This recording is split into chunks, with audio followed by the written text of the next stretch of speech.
Anong problema?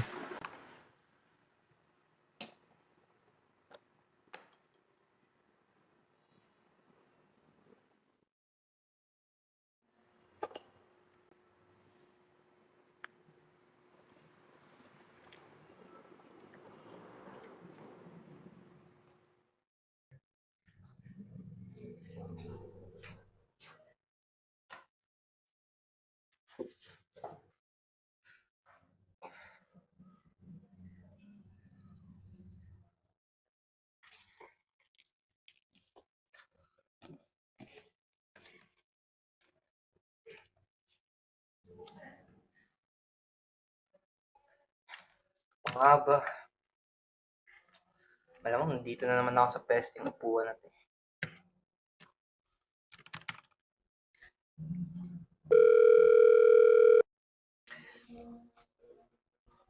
Thank you for calling PPC Company. My name is Jerome from the Customer Service Department. How can I help you? Oh, at last someone noticed my call. I've been calling for God knows how many times, but there is no one answering. I'm sorry, ma'am, but maybe you called a different line outside our company or department by mistake. Our company always makes sure that we all can monitor every incoming call, so it is impossible to... So what are you saying? It's my fault now? What the hell is wrong with your service? Are you like this in all your clients? How are you responsible? Okay, I'm very sorry, ma'am. If there's negligence with regards to your call, we're really sorry. We'll make sure to settle this issue. Thank you for pointing it out, ma'am. It will be helpful in improving our future system and services.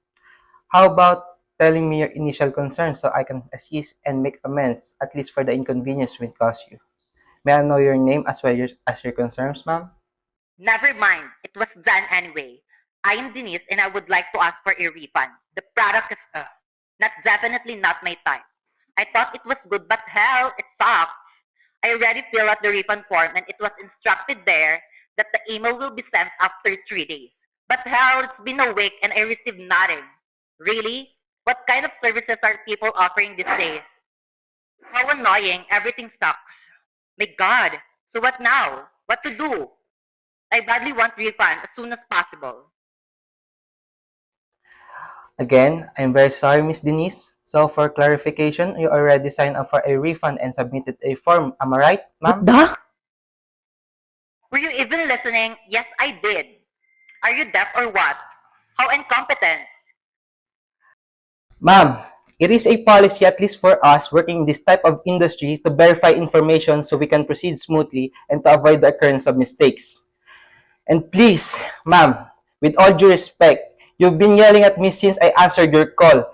If you only talk calmly, then we're probably done with this call by getting the assistant you want, and as for me, by doing and finishing my job.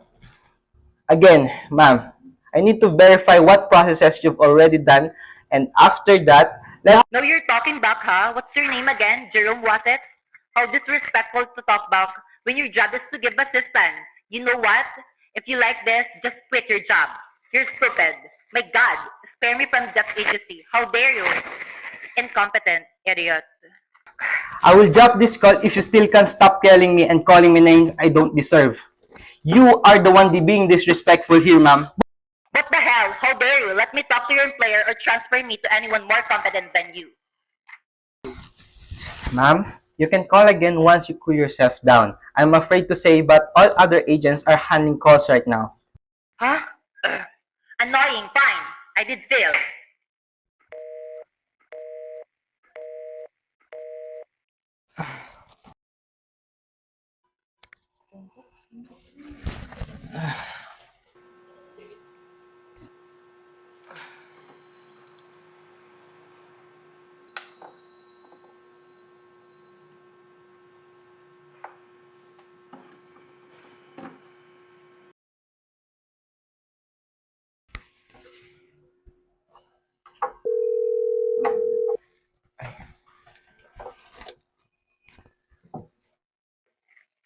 Hello, Jerome? Jerome? Naririnig mo ba ako? Hello? Hello po, TL? The agent wasn't able to help me enough with my problem. He's an idiot who is incapable of assisting anyone. On top of it, he's not listening to any of my concern and is just being asshole the whole time I was talking to him. He wasted my time. I won't ever purchase any of your product in the future. Fuck that agent in this company. Wow! Congratulations, Jerome! Ang galing!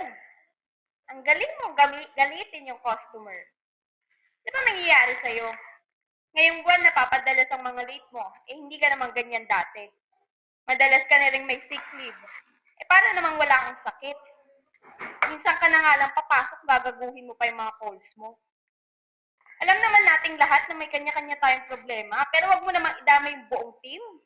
Bumabagsak na nga kami sa attendance dahil sa mga pa-late at absent mo, bumabagsak pa kami sa overall metrics dahil sa katangahan mo. Ano? Hindi ka pa ba naladala sa mga papel na ibinaba ko sa'yo? Ngayon, kailangan ko na naman maglabas ng panibagong papel para lang magpaawa ka sa mga higher-ups na wag kang tanggalin. This is my final written warning, Jerome. Isang pagkakamali mo na lang, makakahinga na kami ng maluwag dahil wala nang pabigat sa team. Mabuti pa nga kung mag-resign ka na lang nang hindi na kami nadadamay sa kapabayaan mo. Sorry po, TL, na late, na traffic po. Sorry po, TL, absent, may sakit po, may emergency. Ulul, puro ka palusot. Kaya ka walang kaibigan sa prod eh. Puro ka overbreak, ang kapal ng mukha mo. Sorry po, TL.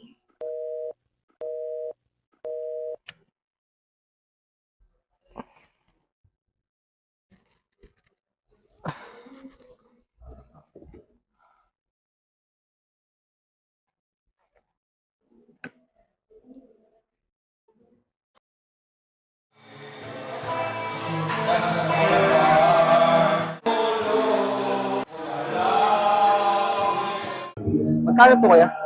99 po yan, under-rice na po. Ito po sa taas. Oh.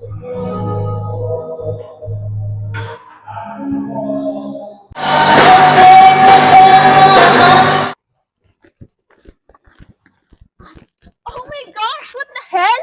Hindi ko talaga napansin. Pasensya ka na. Dami ko kasing iniisip eh. Kaya di kita napansin. Pasensya na talaga, miss ha. Problema kasi sa trabaho eh. Pagalitan na ako ng boss ko eh. Pag napagod ako, alam mo ba yun? Parang ayaw na sa akin ng mundo. Itong babe ko na lang yung nagpapakalma sa akin sa mga ganitong sitwasyon. Pasensya ka na talaga. I don't care. Are you a graduate? Oh, last year lang. Then why are you in a call center? You should have chosen a better field para hindi ka nahihirapan at kung saan ka nagtatrabaho. Ang dami-daming trabaho dyan, yun pa talagang pinili mo. Pinili? Sa tingin mo, kung may pagpipilian lang ako, pipiliin ko to? Wala kang alam sa pinagdaraanan ko, kaya wala kang karapatang husgahan ako.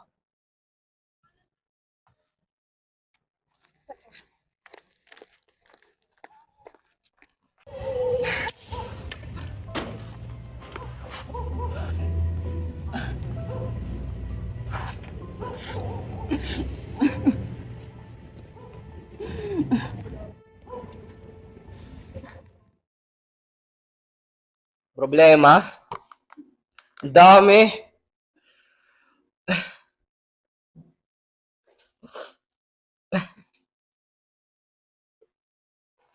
Pagod na kasi ako eh. May ibang aspeto sa buhay ko na kailangan ko solusyonan. Para na nga akong robot na walang tigil sa trabaho. Work-life balance. Ay na, normal na nga sa akin burnout and hustle culture eh. Hindi ko na alam kung saan napupunta yung buhay ko.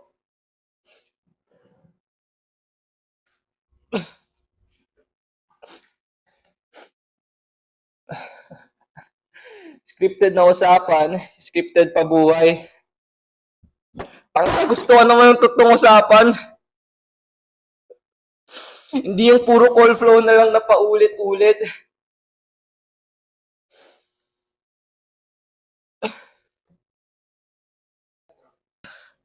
Walang katapos ang pressure sa deadline, sa quotas.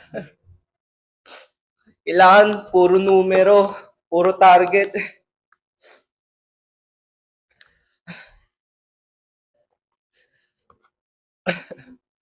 Ang focus lang meet na otas. Kahit nag-iingalo na. Kahit nagkahanda, puyat-puyat na. Sabi nila, paggabi na, kailangan pahinga na. Ba't ako gamit na gamit?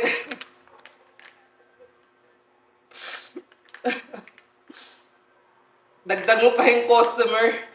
Na kahit anong gawin mong tama, tarantado ka.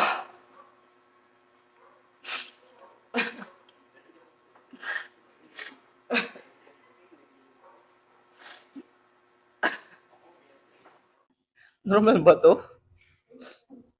Gabi-gabi na lang nasisigawan ako.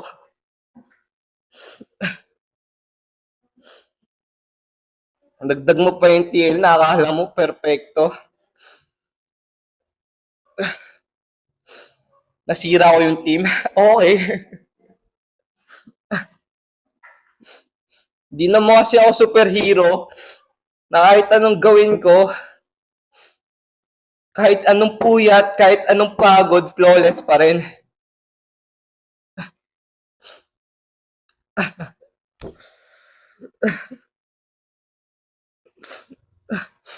Customer is always right.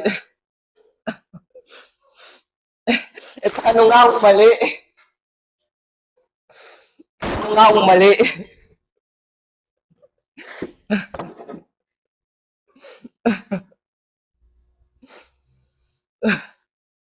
Ayaw mo takasan na lang? Takahasan? Para saan?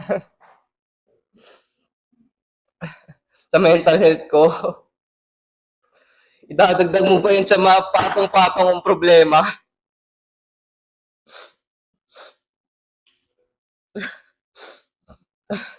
Saka pwede ba? Ano bang alam mo?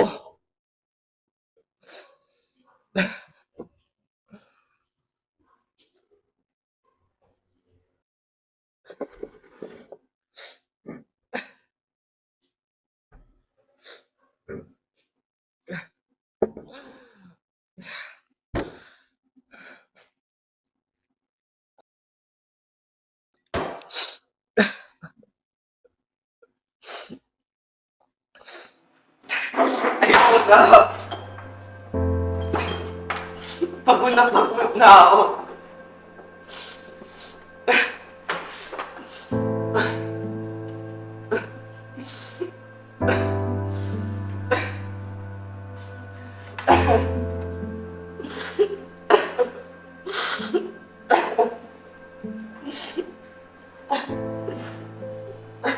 Ano? Gusto mo tapusin na natin?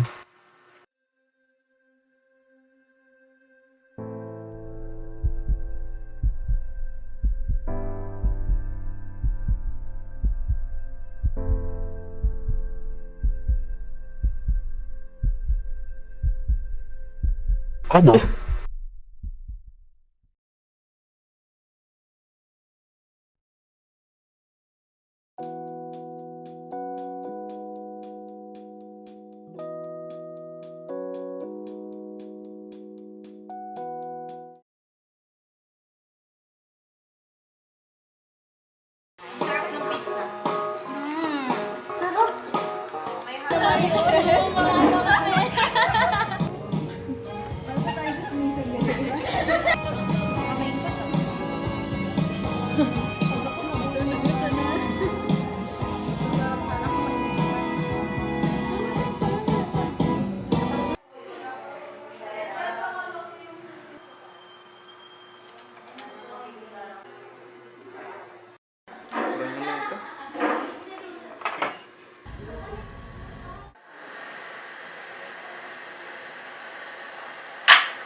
Hoy, Jerome! Sama ka sa'yo. Ba't ano meron? Tara, may papakita kami sa'yo. Hindi ka sama makakati sa amin. Nagbabalat ako dito eh. Tara na.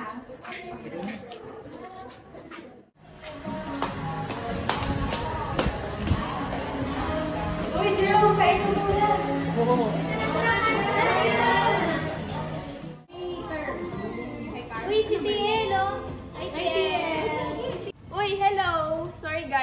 Wait lang. Oh, TL. Congrats. Uy, thank you. Tara, TL, kain ka muna dito. Uy, Tel, kain mo na. Oo nga, dahil ka lang. Madaw pa, Tel. Oo. Tel, no.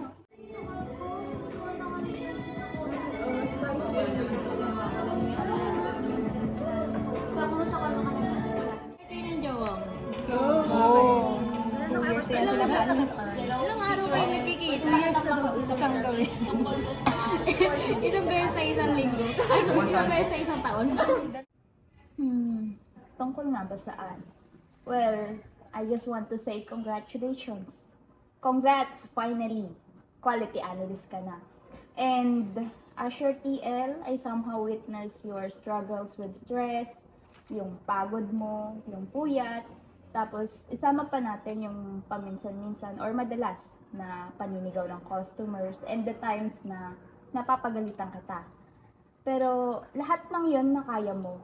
And I must say, I am proud of you as I see all your improvements within the past few months. Hindi ko man alam kung ano yung nagtulak sa'yo para magsumikap, pero isa lang yung masasabi ko. You did a great job and you should keep it up. Tapos, ayun lang, as a little piece of advice sa mundo, specifically sa mundong ginagalawan natin sa BPO, kailangan nating matutong mag-set ng limitations on how far we should attend sa feelings and emotions natin, especially after the negative incidents. Kasi kung hahayaan natin yung mga factor na yun na mag-control sa atin, at the end of the day, tayo yung mahihirapan, tayo yung magsasuffer. And avoiding conflicts just to keep your peace is not a safe option as well. So, ayun, kung may struggles, may challenges, just face it. Tapos, siguraduhin mo lang na dun sa paraang mabisa, dun sa paraang hindi ka matatalo. Ayun lang, you deserve this promotion and yes, congrats! Congrats sa pasaway na agent ng team. Congratulations ulit. Thank you talaga, TL. Babawanin ko lahat ng mga tinuro. Na-appreciate talaga kita. Thank you talaga ulit. Congrats.